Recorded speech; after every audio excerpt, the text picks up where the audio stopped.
Hey guys, Arliath here.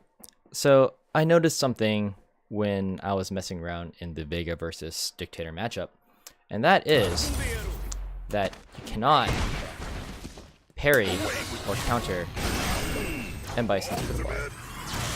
And there's only one reason. I mean, obviously it's not a throw, right? So the only other explanation is that it is a pure projectile, as opposed to Rashid, Urian, and Akuma's, for example, which can nullify projectiles but are actually hits. And Vega can counter those. But that's okay, because Vega has some unique ways to deal with this. Now, if you're super desperate and you have no meter left, you could EX roll, but you're only going to get one hit, and Bison can actually quick rise and punish you.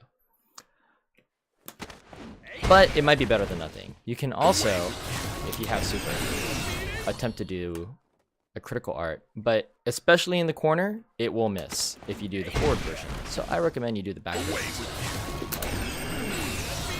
And you will have more than enough time to fully punish Bison.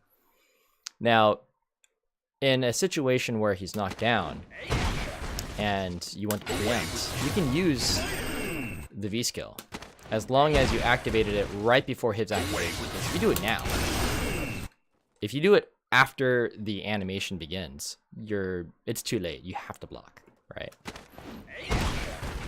There's another thing, is that if you punish Bison too early, he's going to be airborne, and you're going to miss out on a lot of free damage, right?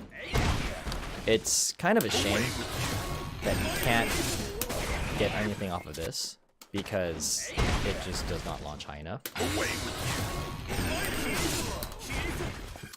And, you know, I suppose that's okay. But you get some better things out of it if you can somehow time or wait until he's on the top. And you actually have a lot of time. So from here, you can get a full jumping combo. If you block, he's negative 40. So you can still get a full jumping combo if you time it right. If you time it right.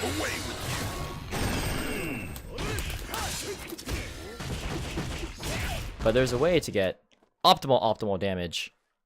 Not off the block, but off of the jump.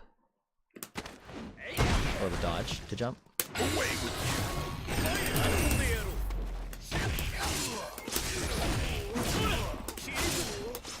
Ugh.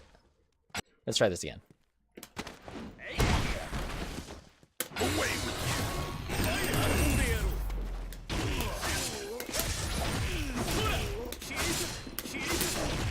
Here we go. So we are looking at 568 damage. It's actually crossed into the guts zone territory for damage scaling, because it hit 47% instead of 50%. The other thing to note is that if you are really afraid of getting the jump combo against a block, then you could just actually whiff it. If you really want to mash out that kill and you don't want to mess it up, just mash throw and then just mash on fierce or whatever. Although the new issue now becomes, did your claw fall off or not, right? So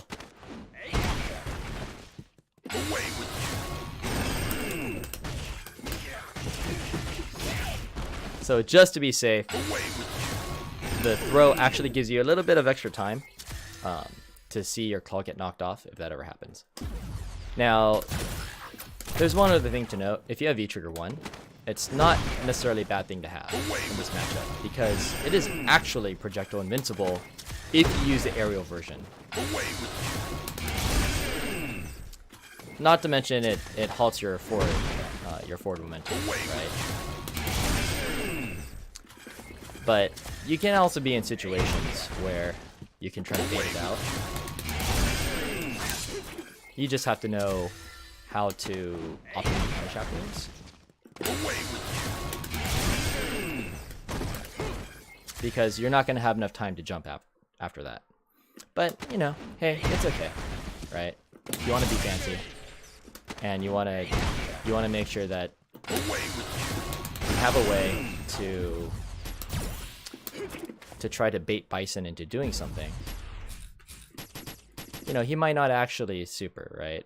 He might do something else entirely, just like wake up with a low attack. And if you jumped,